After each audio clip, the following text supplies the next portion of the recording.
of course, like I'm a homer. I'm not going to ignore that. What do they see in this guy? This guy sucks.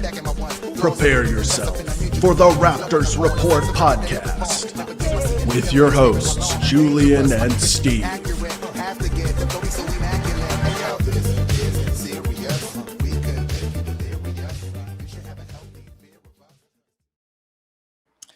Hello, everyone. Welcome back to the Raptors Report podcast. It is Tuesday evening, 8:30, the 13th of January.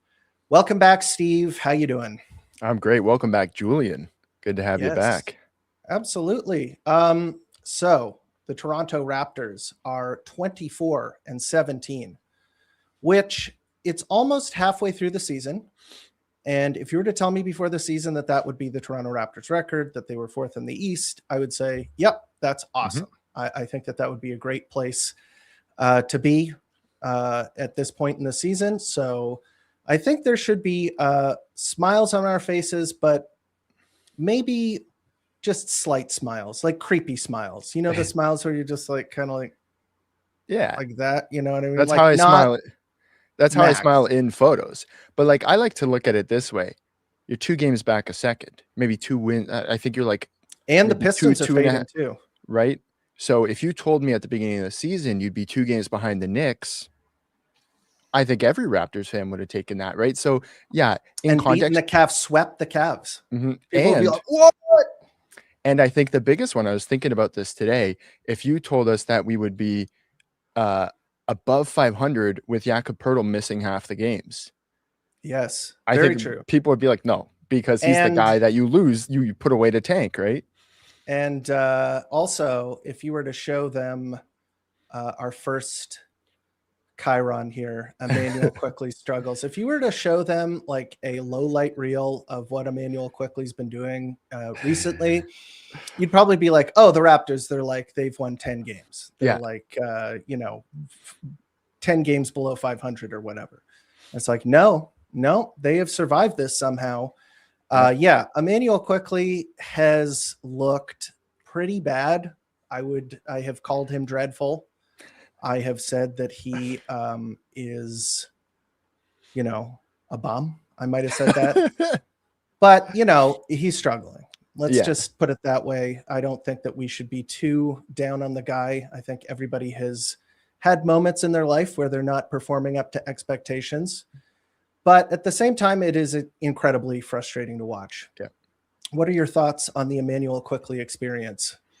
Well, I mean, I'm like you, like, he's the player that's got me pulling my hair out the most right now. A lot of frustration, but it's very telling that in that overtime game against the Sixers, right? Quickley made 2 awesome, important plays in the clutch. That corner 3 and that drive and the perfect dump off instead of taking the shot. A good decision that he doesn't typically make there. 2 amazing. That was also a very nice crosser that he used on VJ Edgecombe. Exactly. Where he went left and it kind of got VJ off balance, and then he got into the paint and hooked up CMB. That was very big.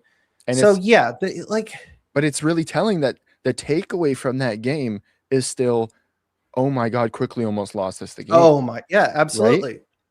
It's almost like he does like 4 unforgivable things and then like 1 really good thing, and then you're like, I know. I often am just like, why? Why was that the thought? Why was it a pull-up 3 with numbers in transition? Why was it the inbound fadeaway jumper like your Kobe Bryant? And what's killing me is that like the stats are not like catastrophic either. Yeah. So like, he has the tour dates meme where it's like you're 6 for 22 or something like that. Like there's qualities of 6 for 22 where a guy can go 6 for 22 and, if they have a ton of assists, maybe they played really good defense or something, you'd be like, like Alijah Martin the other night when he was 3 of 11 and had like, some of the biggest plays in the game, you can be like, that's okay. But it's watching the games, like watching the games. It is so palpably frustrating. Yeah. Like it's like a migraine where it's there and it's on your mind, and it kind of like every couple of minutes, just like a sharp pain Yeah. and the sound of like a clank. You know what I Yeah. mean? Yeah. It's, it's very unfortunate. Guard play is very important. Mm-hmm. You need players who are able to shoot the ball, who are able to make plays, who can dribble, get into the paint, play competent defense, get around screens. And he does some things okay. Mm-hmm. And then other things are just like, they are so hard to watch. Yep. He Yeah. can with his shooting win you a game. He can also lose you a game with his variance of his shooting. And I think that's the problem. Is like he will take the same shot with the same confidence every time. And it's just if it's going to fall. If it's going to fall, all of a sudden the game is really turning in the Raptors' favor because they're hitting these crazy pull-up threes. He hit a game winner like literally a couple games ago. But he can take you out of the game the same way. Like it's kind of like Russell Westbrook-esque without other parts of the game. That's a good pull. Like he's getting a triple-double and stuff. It's like, okay, you're taking these shots, but yeah, he can shoot them right out, right? Yeah. I think that's like, I think that there are players like I used to have that feeling about kind of Chris Boucher in that, like, obviously completely different positions. Obviously they're, far ends of the spectrum. Yeah. But he was kind of that player where he would do like, sometimes he would do 4 amazing things and then 2 stupid things, but you do the math and you're like, that's still positive too, that you still did like better than the bad things that you did. Yeah. And I'm just hoping, like, if he can be a player who just has more positive things going for him than negative things, then you go, okay, well, I can live with this. He's doing stuff. And what's crazy is that the stats are not that bad. Yep. And especially the advanced stats say that he is actually like quite good offensively and that the Raptors need him. Yep. It does not match the eye test at all. It is so frustrating to watch him play. And I don't know if that's the expectations, like with the contract and what I thought that he would do and the reality, or whether it's just because he is one of the only types of players on the team that can do that, which is like create their own shot, like going around a screen or something like that. He's the only guy on the team that has that, fills that niche. Maybe that's what it is. I don't know. In any case, it's very frustrating to watch, and it's not a surprise that there is actually there's a lot of rumors happening surrounding Immanuel Quickley. I've heard of a couple. Have you heard any that have piqued your interest? I have, and it sounds like they've been shopping him for quite some time. What have you heard? Well, there's the Trae Young bit that has made the rounds where apparently the Raptors tried to acquire Trae Young with Immanuel Quickley plus draft capital. Yeah. That is what I heard. And that makes me think that Ja is on the table.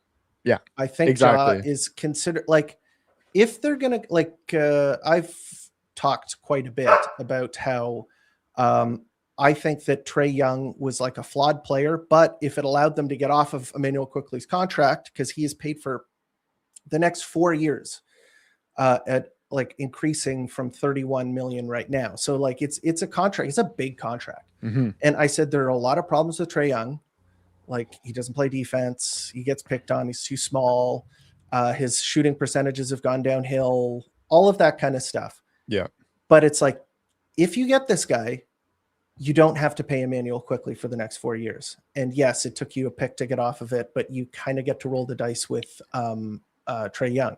Yeah. But it turns out that it's just like, they didn't want his contract. That literally, they said, no, sir. So, and because the draft capital was likely, like the Raptors probably dodged a bullet in that, because this would have been pre-trade deadline. And it was probably the Indiana pick that we traded for Ingram. I would think that was right around the same time. Like I'm speculating, right? But so, I mean, for Atlanta, they could have missed out on having the Pacers pick, which if they kept having the Pacers pick, but they wouldn't have been able to get the Pelicans pick in the same way because that pick bouncing around changed some stuff. Yeah, there were a lot of protections and like kind of things on that pick. So There's a lot of things. There's a lot of smoke. There's a lot of people who are pretending to know what they're talking about. Yeah. That is a very big frustrating thing because there are some rumors that I'm reading that come from like big accounts that sound pretty legit and work for like a real website, like Clutch Points. I think that's like a real website. I don't know. Maybe I'm being gaslit here, but Brett Siegel, let me put this way. Okay. I don't really respect the people who get all of the stuff right. Okay. Like Shams Charania, everything he says comes to pass. Yeah. Does that mean I like him or that I trust him? Not really. Yeah. Like these people are giving him stories that he can break so that he can pitch it the way that they want it to be pitched. Okay. That's how he gets all of these rumors. The same thing happens for like guys like Mark Stein and like there are reputable guys around the league. Mark Stein, especially, he actually has real sources because he's like his batting average is pretty good. Mm-hmm. But I don't know about this Brett Siegel guy, but he Yeah. has like a pretty legit sounding shtick. And he does have I feel like I've heard his name somewhere before, but I'm not hear exactly him. sure. I hear him constantly in the rumors, but I also constantly see people go, but look at the source, it's Siegel, right? Okay. So like, let's take a big grain of salt. Yeah. And we'll just place it down on this rumor here. Okay. Yeah. Raptors are interested in Colin Sexton. What is your take here? Do you like Colin Sexton? Two-way guard. It tracks. Two-way He tries guard. hard. He tries hard. Exactly. He's going to be the effort. I don't think that he makes us better. I think that there was a time to get Colin Sexton, and it was when Charlotte got Sexton because they traded Nurkic. They traded Nurkic for a first and Sexton. Yeah. Right. And this could have been like if you knew that Pirtle's back was screwed or something, maybe I could have moved him. Right. But it's like hindsight, who cares? Right. But Sexton is not the guy. I think he's a backup guard. Mm-hmm. And are you ready to promote Shead to a backup guard? Does Charlotte want any part of Immanuel Quickley? Well, here's what I'm thinking is that maybe they are interested in Colin Sexton as a way to get off of Immanuel Quickley's contract. Mm-hmm. Okay. So here's what I'm thinking. Fanspo. Jesus, there are so many stupid websites. But let me pitch this to you. This is one of them, the trades that I had. Mm-hmm. Let me just quickly share my screen here. I think it's this one. Yeah. Okay. Okay, here we go. So if you can't see, might sound disgusting to some people because they are giving up draft capital here. Okay. Let me see. Yeah. Okay. So here's the trade. Immanuel Quickley plus Ochai Agbaji and a first-round pick this year for Colin Sexton, Grant Williams, and Liam McNeely. And the reason I included Liam McNeely in this is because it would allow the Raptors to stay over the number of 13. They have to have at least 14 players on the roster. So if they send out 2, they have to get at least 2 back. And this is the way that you would do it so that you could get under the salary cap. Because as you can see, they save some money here. Would you do this trade? Grant Williams, is he playing now? He's back healthy? Yeah, I think he's just got healthy, actually. Let me just check that out. I have interest in Liam McNeely. I had interest in him pre-draft. But he's a very interesting player where his book on him was like, no, he's a good shooter. Yeah, like in college, I swear he was like, but in college, I think he was like sub 40%, but everyone was like, no, he's a good shooter. So I fear that aspect because what if he like gets worse? I wouldn't really want to do this trade because that 2026 I need to keep. Yeah, there are a lot of players I like in the 20s of this 2026 draft, and I really want to keep this 26. I heard that the Raptors are possibly dangling this one. I'd be down if it was for an upgrade at the point guard. Okay. So here, I'll do the pitch for this one because there's probably a lot of people saying, hell no. Immanuel Quickley is making a butt ton of money. Okay. His contract is very long at a high level, like a substantial portion of the salary cap. Mhm. So if you go to like Spotrac and just look up the Raptors, check out what their salary cap looks like. And they have a feature where you can put it into like a not a pie chart, but a line chart. And Mhm. you'll see he takes up like a significant chunk of the salary cap. And so what you would be doing with this trade is like getting him off of your books for Yeah. a guy who can play not at the point guard, but like Immanuel Quickley doesn't really do that either. Yeah. You get Colin Sexton, you plug him into that, and then you free up cap space for the next couple of seasons so you can make an upgrade. Like you actually have the ability to go out and take on extra salary. You can pay Mamu. You can do all of this stuff. You can give maybe Jacoby Walter. No, I don't think he's extension eligible this season. Not but yet, like no. you can give guys extensions if you want to. So like that would be the reason that you go for this, and then you get to roll the dice on Liam McNeely. But that is my pitch here. Let us know in the chat, I guess, in the comments if you're watching this after, and let us know. But that was one of the rumors that I saw. Raptors are interested in Colin Sexton. There is another rumor for this from this guy. Yep. And it is Brett Siegel reports that the Raptors were interested in Domantas Sabonis and Trey Murphy III. So one of these deals I am like obviously interested in. Trey Murphy is a really good shooter. Yep. Like he's a guy who can actually shoot. Yeah. And he plays like he's a large wing that can shoot the ball. And that sounds like exactly what the Raptors want. But he probably has a ton of suitors around the league. He probably has a bunch of guys that, teams that are willing to fork up some draft capital for this guy. So like, do we want to spend? I saw they're asking for 3 first-round picks, which I wouldn't spend on Trey Murphy. No. Part of it is being colored by the former Pelican fans that we gained when Ingram joined the team, right? You get a bunch of Ingram fans who have said, when you watch it more, Trey Murphy's defense is oversold, right? Yeah, no, I'm not. So I'm like hesitant because I just like players aren't going for 3 first-round picks anymore, right? No, not 3 straight that's first-round picks mistake. anymore. So I think unless you are on the cusp of contending, and it's like we need one more piece to get over the hump. Yeah, this is it. We got to swing for the fences. It's time to, but I make think a big bet. I think what Joe Dumars is doing with Trey Murphy and with Herb Jones, he's asking for 3 firsts and 2 firsts, is trying to make up for that bad. I mean, he still stands by the Derek Queen trade, which has the potential to work out for them, but they got a lot of ridicule for it. And I think it's like, well, if I can really cash in these guys, then, it kind of saves a bit of like the trade equity from that.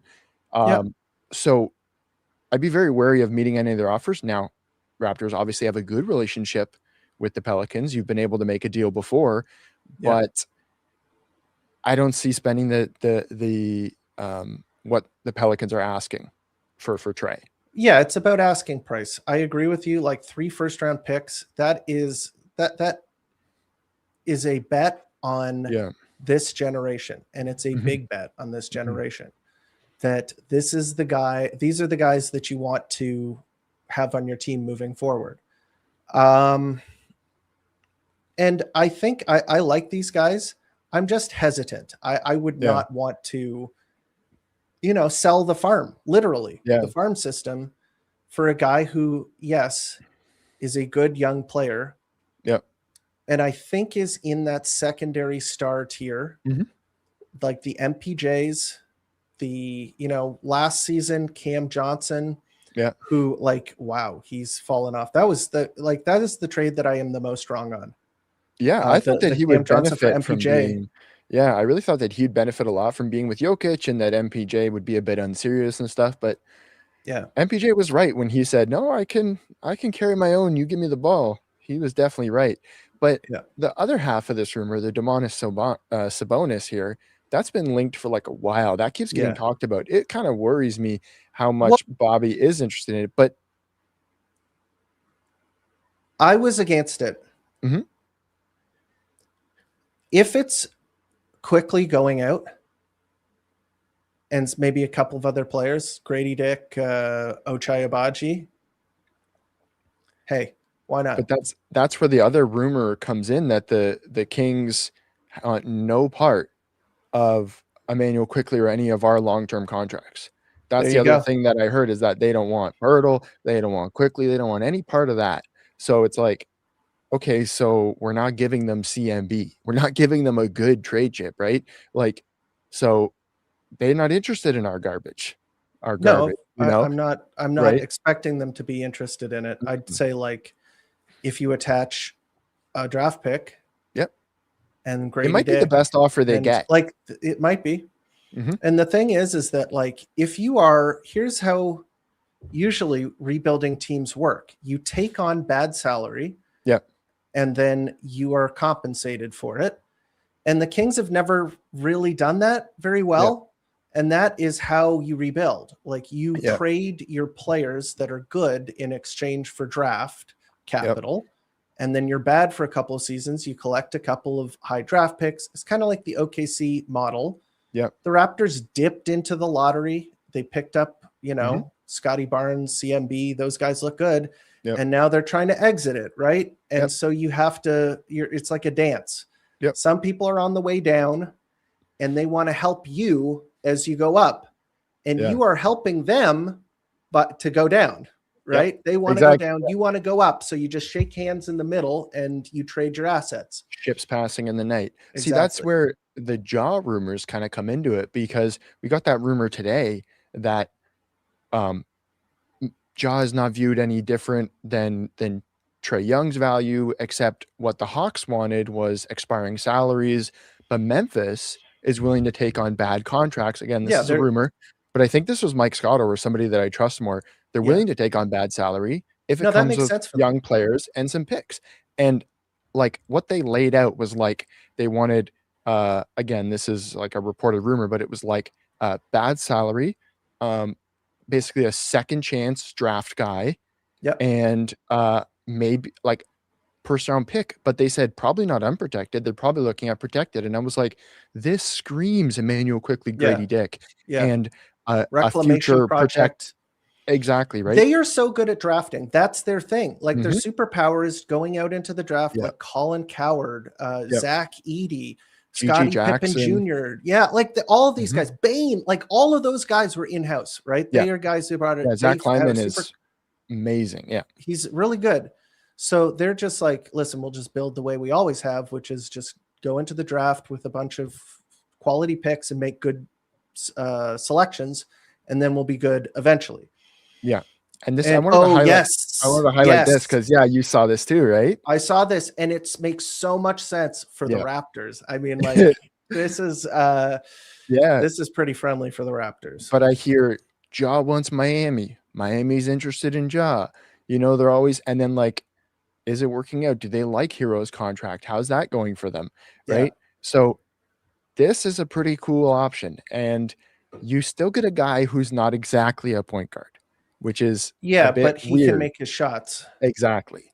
Right. He is an upgrade of Immanuel Quickley. Yeah. Right. So the problem are injuries, and you kind of have to figure out what the contract is going to be like, because he is up, I believe, in 1 year after this. Like, he has a year this year, and then the next year, then he's up for either an extension or you go into free agency with him. But he makes a lot of sense for this team. Mm-hmm. He can shoot. I think he can, like, his ability to hit off of the dribble has always been good. Mm-hmm. And what are the chances that the Raptors get a guy and he forgets how to shoot? It's just not going to happen, right? Yeah. So anyway, but I think that Herro is underrated. I think a lot of people have been underrating him. I think he is like an on-ball creator who can generate a high-quality look out of the pick and roll. He's pretty efficient. I think that he's a talented guard, and I think that the Raptors should be interested in trading for him. And he does another thing. Like, the reason you wouldn't want to trade straight up for John Morant is because the guy can't shoot, and he's a pick and roll guard. Yeah. Does that sound like something that the Toronto Raptors need? A guy who can't shoot and needs the pick and roll to be effective? Like, Yeah, you would need Pirtle to be healthy all the time to set Yeah, but screens with him. But that's our big issue right now. Hero's also a pick and roll guard as Mhm. well. But the difference is that he can actually shoot the ball. So Yeah. I mean, I'd do it. I'd be interested in that, but it depends on how much you have to give up for him. Like, I'm not interested in like 3 first-round picks or something No. like that. That's just I way would too expensive. I would give up the 27 first because there's already some rumors about that draft class being underwhelming. And what does a 20th pick in the 27th draft do for us? Not much, right? I would be willing to do that kind of thing, and it gets us better now in the short term. Because, like, again, you look at the Raptors, who have a couple major glaring issues, right? You've got center depth that's a problem, and you've got some guard play that's a problem, and yet you are still just 2 games back from second. When you look at the process of that Pirtle trade years back, right? They were like 7, 8 games or something under 500 when they made that Pirtle trade. It's the opposite. Now you're above, right? And the East is horrible this season. It is so bad. Yeah. The entire thing is that you have to be a product of your environment. The whole idea is that you have to read what is happening in the league to find out what you should be doing. There is no generational talent in the Eastern Conference. Like, Cade Cunningham is really good, but it's not like you're staring down the barrel of Victor Wembanyama or Shai Gilgeous-Alexander, for that matter, or Jokic. Like, those guys don't exist in the Eastern Conference. And what if they are gonna come in, that could be this year when somebody like Washington gets a Darren Peterson, but it's still not a generational talent. But that's a different window. That's a whole different window, right? So you don't have to worry about that right now. That's a couple years away. Yeah. So do you strike now when you're saying, okay, I do have some pieces, right? The whole thing about the East and like the Pacers that showed it last year, it's about, like, a lot of it is about synergy and just having a lot of quality players on your team. When the Pacers went to the finals, they were a really deep team with just a lot of really good players who could shoot and run up and down the court really fast. And, they were disruptive and high energy, and their offense was very difficult to stop. And they just showed through the synergy of their team. Obviously, they have a very high-end creator in Morant. No, John Morant, excuse me. Jesus Christ. Tyrese Haliburton. Yeah.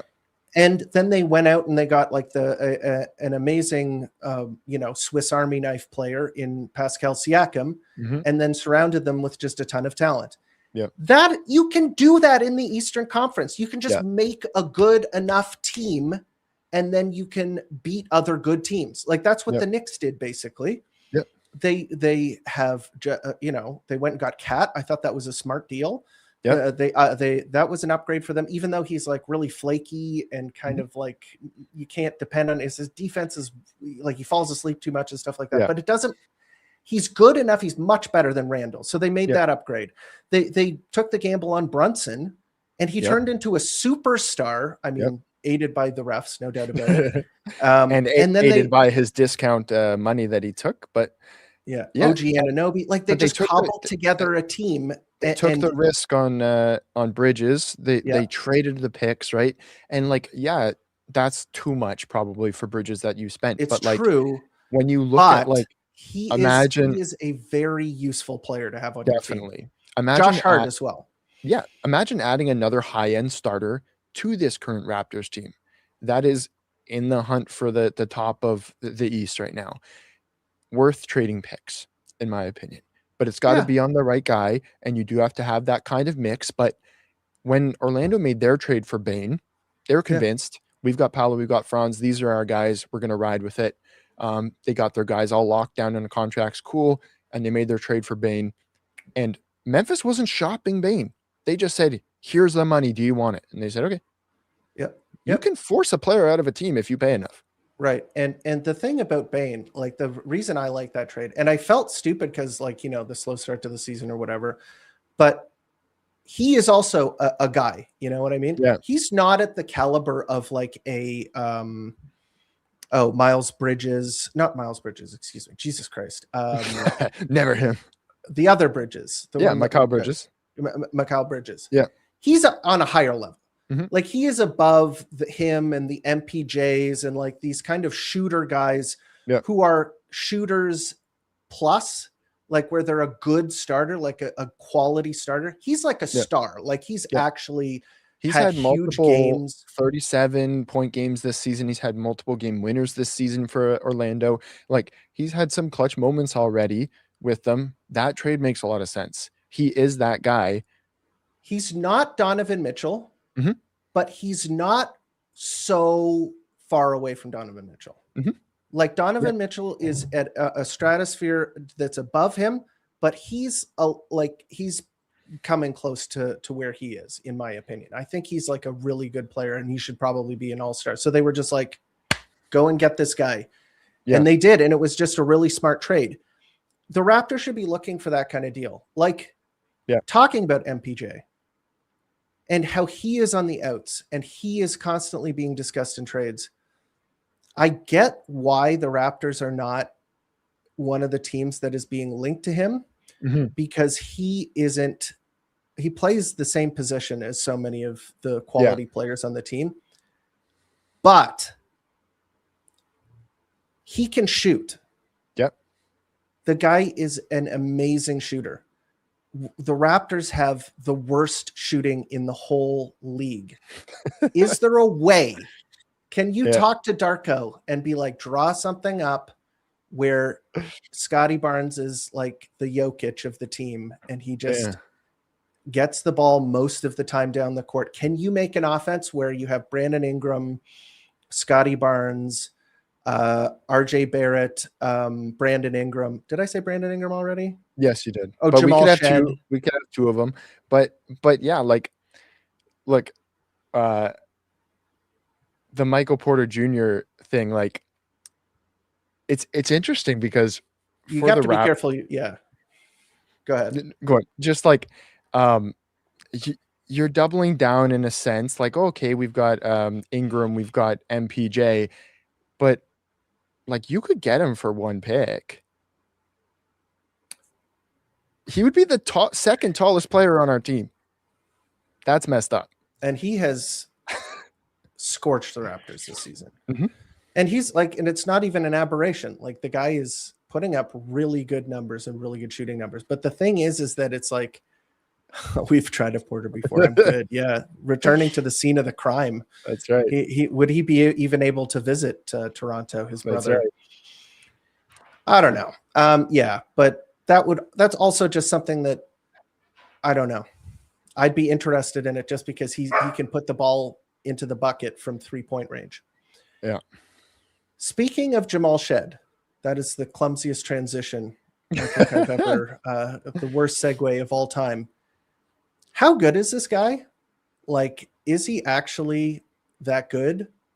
Or are we kind of hyping him up a bit too much? Because I love what I see, but I'm also worried that I'm being a bit of a homer. What do you think? Well, he was getting glazed by Brian Scalabrine the other day. I know.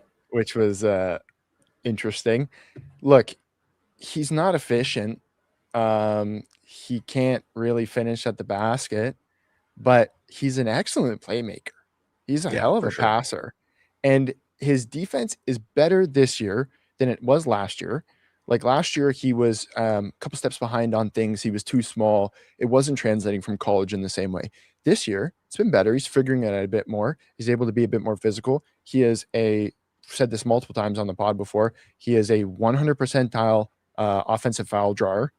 Yes, he is so good at getting moving pick fouls that he's done it in the clutch this season and has given us the ball back. He got that one against Steph, right? Yeah, where he brought the ball up and hit him, and that's the only reason we won that game, right? As a guy, as your backup point guard, you couldn't really ask for much more. The Raptors aren't going to get like a Peyton Pritchard. We're not going to get a guy like that anytime soon to be that. Super happy with him as the backup guard. I had theorized that depending on the way this season goes, there could be a pivot where Jamal ends up the starting point guard. And we are still shopping Immanuel Quickley. Does the front office see him as a potential starting point guard? Maybe. Well, a placeholder, I would say. Exactly, like a Marcus Smart type of player. Mhm. So, like, the thing about him is that he's very much like Marcus Smart in that his shot is not good, Yeah. but it goes in just enough that he can pop off sometimes. And when he does do that, he's like one of the best players on the court because he is so disruptive Mhm. and he is such a good playmaker.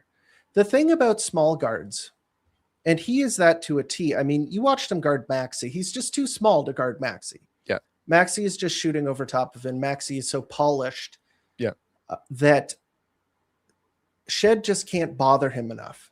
And that's an issue. I mean, you can't fix that. You're the height that you are, unless you get those weird like shin implants in Korea or wherever they do that. Take a year off, gain 3 to 4 inches, come back. It's okay.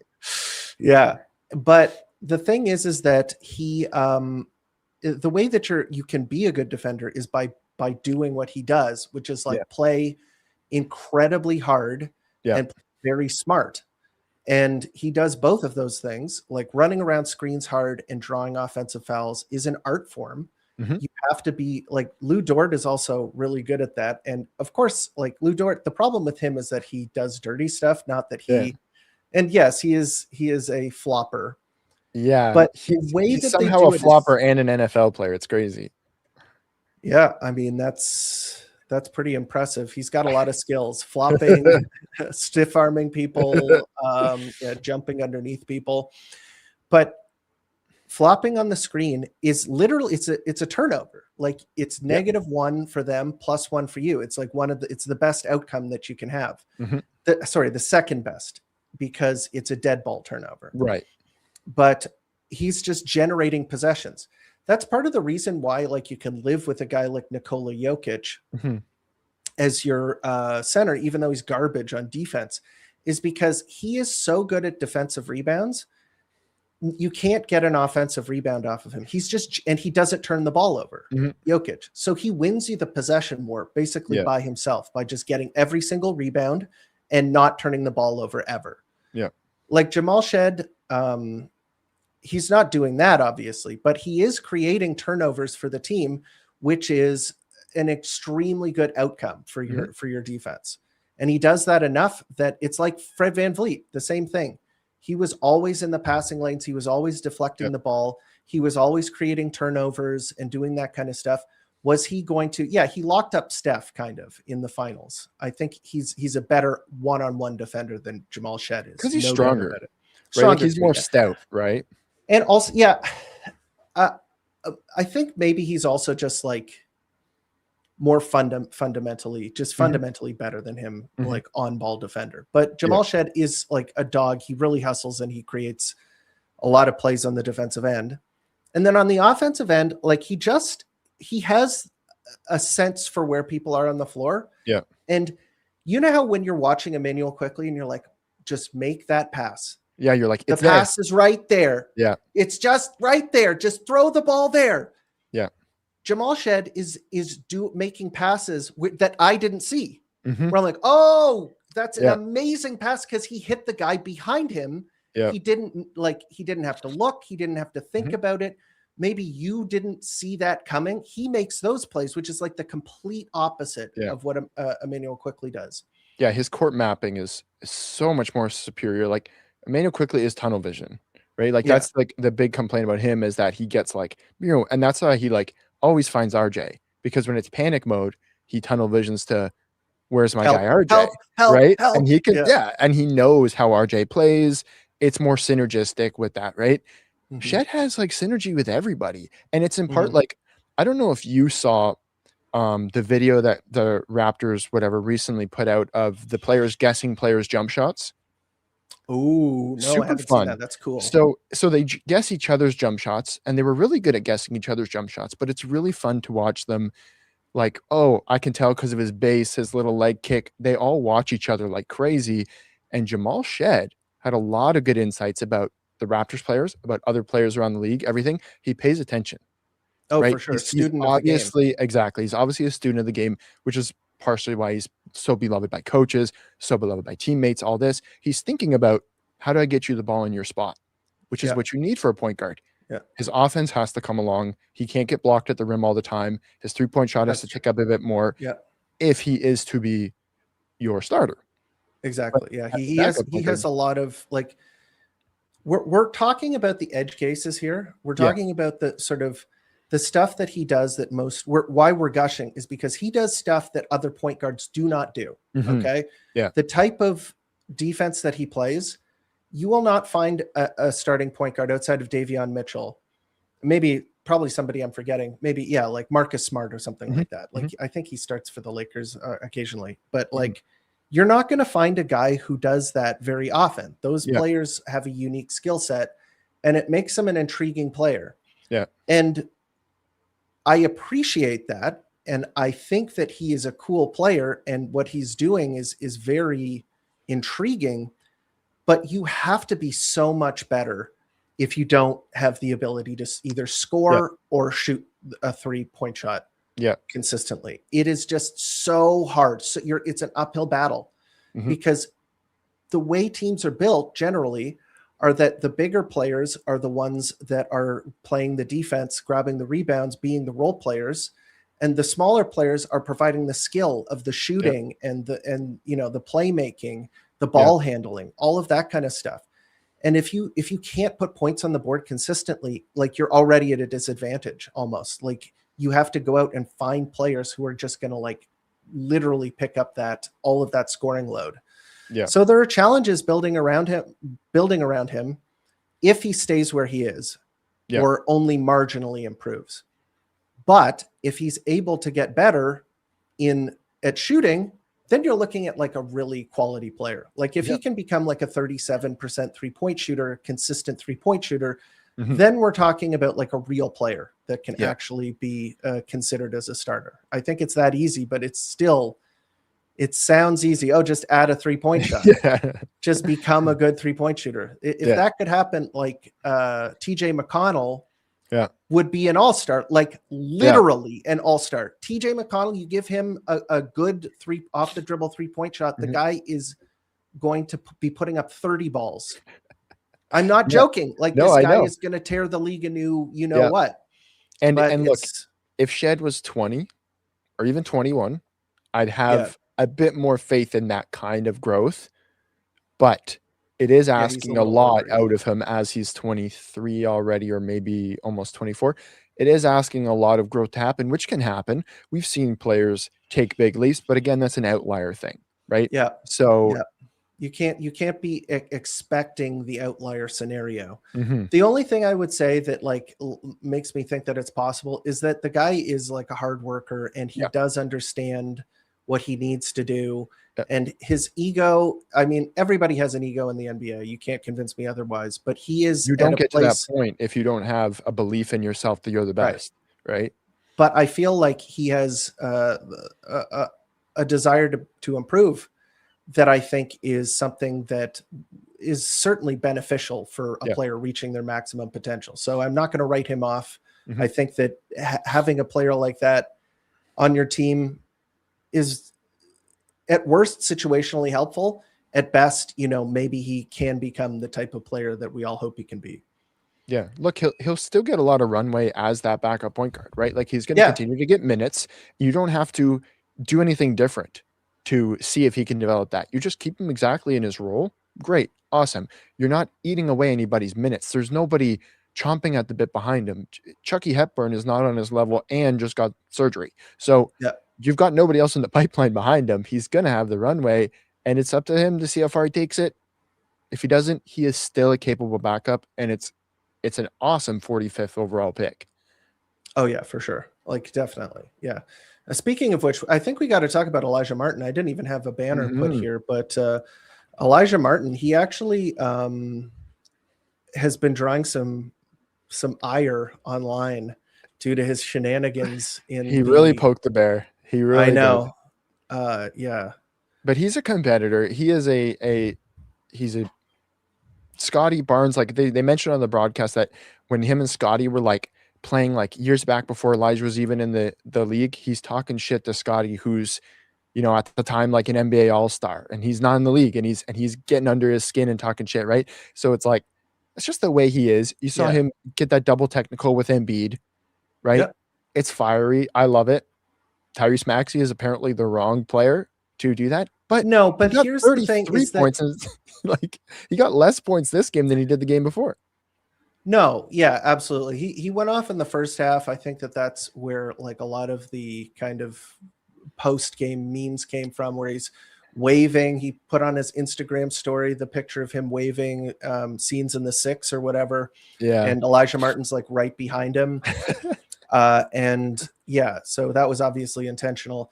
But the thing is that I responded to the six man on Twitter, and he was saying like you basically what you said, like you poked the bear or whatever. But I was like, you can't have guys who only trash talk, to scrubs, or like, what kind of a coward would you be? Exactly. If you talk trash like only when you were, ahead. Luka Doncic's best quote. Everybody talks shit when they're up or whatever. Everybody talk tough when they're up. Yeah, right? Exactly. That's he's exactly talking it. tough when he's down. Like that's one thing about like Russell Westbrook that I actually like. I think Russell Westbrook is. I am not completely out on him. He is a bit of a dick. No doubt about it. Like he's just always on something, angry about something. But at the same time, he will talk trash when he's down 20 points. Yeah. He'll be at the line, like just screaming at somebody and like talking mad trash, like when he's down 20 points. You got to respect that. The guy is not only talking smack when he is way ahead, being a front runner, like Embiid. Yeah. Like Embiid. Exactly. That's part of the reason I don't like Embiid. When he's winning, he has his arms out and he's, doing the airplane. Yeah. When he's down, he doesn't talk anything. He's not waving at the fans. He's pouting. Head down, quiet as a mouse. Not doing anything. Yep. That is just like, bro, you can't be the supervillain and then expect people to feel sympathy when the supervillain doesn't do well. You know what I mean? It's like, I don't know, stay on your business. Like, don't switch up. Like, what's his name? Dillon Brooks. He kind of switched up when he lost badly to LeBron in the playoffs. And what did he say? I'm out. Yeah. He's like, I'm out. Used. Yeah. But the Grizzlies, pinned all on him. They threw him under the bus, and we have no intention of keeping him. And look at the Grizzlies now, selling off all their assets. Dillon Brooks looking great. Dillon Brooks is literally like he has completely revitalized like every team he's gone to. He's like a magical player. Yeah, exactly. Just a magical angry Canadian. Who is just goes to teams and improves the morale. Like the thing about him is that he's like one of the things about Canadians is that we are kind of silly. Yeah. And he is very silly. He is incredibly silly, like in a way that's extremely annoying. And the one thing that I will like say about him, and it's the same with Lou Dort, I won't pretend that they're not dirty players because they're Canadian, because he is a dirty player. He will kick people in the balls. He'll like undercut people. Lou Dort will like shove his feet under people when they're coming down. He'll, run into people's knees and stuff like that. I don't like that. And I don't. Dillon was on a tear before. He has slowed it down a bit, but he was grabbing people's knees and, pulling them in wrong directions. Exactly. Right. I don't like that. I think that's bad, but he had one of the best, like he has the stuff he does that is hilarious. I think. And not all of the people can do it, because sometimes if you do this kind of stuff, it comes off as corny. Yeah. If you are not clever, or it is stupid, or, everybody knows you're faking, but it's in a way that isn't kind of endearing, in the way that I think Dillon Brooks is a little bit, it comes off as corny. Yeah. But his stuff is hilarious. Like, did you see when he was at the line, like he was standing next to LeBron when LeBron was shooting a free throw, and LeBron goes out to get the high fives from his teammates, and he high-fived LeBron, and LeBron like literally did the thing where you like you're about to lunge at somebody, doing a what's that, a flinch check, when he knows it's, you go like that. he knows it's easy to get LeBron going. And Oh, that's yeah. like he every single game they played at warm-ups, he doesn't warm up, he just stares at him from Exactly. 50 feet away. It is the funniest thing in the world. I love it so much. But that's the thing, is that he lost so badly to LeBron in that playoffs. Most other people would have tucked tail and shut up and not done the things, but he is still out there doing it, which is why with Alijah Martin, like if he can have that attitude, cut out the dirty stuff or whatever. But if he wants to talk smack and he's good enough and he can compete in the league, I don't think that that's like, I think that he should be doing that even against the good players. Yeah. Like, what are you scared of them? Are they magical? Like Tyrese Maxey is going to make shots because he's good at basketball. He's not going to make shots because he's angry at you or something. Yeah. Like you can't have your team be scared of the other players. Like, no, come exactly. on. And it's very rare that a player would even, like, a lot of players, you ask them, who's the best player in your team? They're going to say themselves. Like the other thing about the players guessing the jump shots, right? You've got RJ going, that's my shot. I can tell because it's the nicest shot on the team. You've got Quickley saying, that's mine. That's a perfect shot. They believe in themselves more than anybody else does. So I'm all for it. And I love the attitude. And if Elijah Martin's way has gotten him where he is today, which is the NBA. No doubt. So I'm not going to say national champion. National champion. And like, here's the thing. The reason that he fell in the draft is because he is small. That's it. If he was 3 inches taller, he would be in the first round and you would have people gushing over him. I mean, he would be a better player. Let's not get this twisted. Like literally being a bigger person helps you in basketball. I mean, that's not that should not be a surprise at this point, but he definitely plays a really physical style of basketball. And something that I've noticed is that he makes like a lot of wow plays. Yeah. Where it's like, ooh, okay. Like I've noticed this guy is doing something on defense. He is really doing something on defense. And right now, the problem is that like every other friggin' player on this team, he cannot shoot. He has a 41% 3-point shot in the G League. He was a high 30s player all throughout college. Into the NBA, Raptors draft him. Oh, he's a dog. Maybe he can hit the corner three. No. Yeah. No, we can't. Are we sure? That. Are we sure the Noah board works? Because we have this Noah board technology, and what is it doing? Brooks said it cured his shot. Yeah. He started shooting better when he went to Canada. Right. No, I'm not trying to disprove you because you're absolutely right. No, but he did. Like, these other so people. Why doesn't it work for us? I don't know. I have no idea. They got to calibrate it. It's like you add a shooter and it takes off like 30 points off of your shooting. If you're a white guy and a shooter, your shooting goes to 0. Like it's over. I think Sandro Mamukelashvili is the only player that's ever survived that curse. And even so, he's had a couple games where it's just turns into Brick City, right? So but that's just normal shooting variance usually.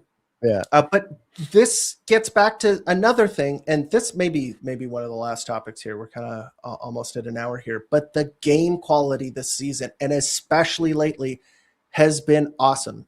Notwithstanding last night, that was obviously a bad game, but this season, just if you have been watching the seasons like I have been watching every game for the past, most of the decade, and pretty regular viewer before that.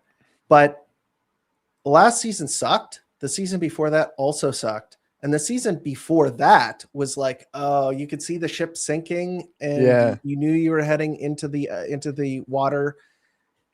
This season is good. Yeah. There is a slight, there's an upward trajectory. Scotty Barnes, the best player on the team, looks amazing. Mm-hmm. He looks so good. The rookie that the Toronto Raptors have drafted has been awesome recently. Yeah. And Brandon Ingram, I mean, he's back. He has a thumb sprain, but he's also been quite good. And I just think that just like watching the games, I've been far more entertained. Yeah. They've actually had some spunk and some energy. They've won 24 games, and a lot of them have just been quality games. They've had a So I lot of just want to talk comebacks. about They've had a lot of clutch wins. Like they're high up in like they're in the top 5 of clutch defense, which is super fun to have a clutch game where it's not even just about clutch shot making. It's about these crazy stops you're getting. Like Scotty has whatever 7 clutch blocks. That is Yeah, so exciting to have a no guy doubt. swatted at the whistle, right? I totally agree. Game quality, because I'm like you, total sicko. Watched every minute of every tanking game. Yep. Even if I say, "Oh, I got to turn this off," I don't. I No, can't yeah, help it. I'll stay to the I end I because watched the you Memphis want to evaluate guys. You want to be like, oh, exactly. finally, Joe Wieskamp. We can find out Yeah. how that guy is, and it's like it's almost without exception Yeah. bad. But maybe the next prospect is going to be the one who That's right. becomes our hidden gem or whatever. Okay. But yeah, I just wanted to give a shout out to the Toronto Raptors this season. I in the pregame show, I was talking to, Steve, and I was just saying, like, it's kind of like the seasons of a television show where, like, the past couple of seasons have been the seasons that are really forgettable, that are constantly like exposition and people talking about what they're going to do in future episodes and stuff like that, where you're like, ugh, if you could just skip through all of that. And this season, this is when everything pops off and there's bangers and like cliffhangers and all the entertaining things. Like, this is actually the kind of season that you want to tune in to watch. So I'm just very, I'm relatively happy with the season, and I hope it continues on this trajectory. In any case, do we have any other topics here? Not really. I think we covered basically all of the trade speculation that we've been seeing so far. I think that's everybody that they've been in on. Obviously, they called on AD, so that's still up in the air if they're still interested, but that's about it. True. Well, let's talk the Toronto Raptors, who they're going to be playing next. The Toronto Raptors have had a minor homestand, and now they are going to be heading out onto the road. They're going to be playing against the Indiana Pacers tomorrow at 7:00. The Pacers have been kind of on a little bit of a mini heater right now. I think Pascal Siakam, they beat the Celtics the last game winner. that they played. Yep. Illegal screen. What a cornball. I hate that guy. Yeah. Oh my Not God. Pascal. So then there's they come back home and then they go on a road trip, but should be a fun watch. We will see you again next week when hopefully there is a trade that has happened with the Toronto Raptors that we can talk about. That would be an interesting way to wrap up all this speculation. But thank you for tuning in to Raptors Report, your source for in-depth Raptors content. I'm Julian. This is Steve. See you next time. Yeah. Cheers.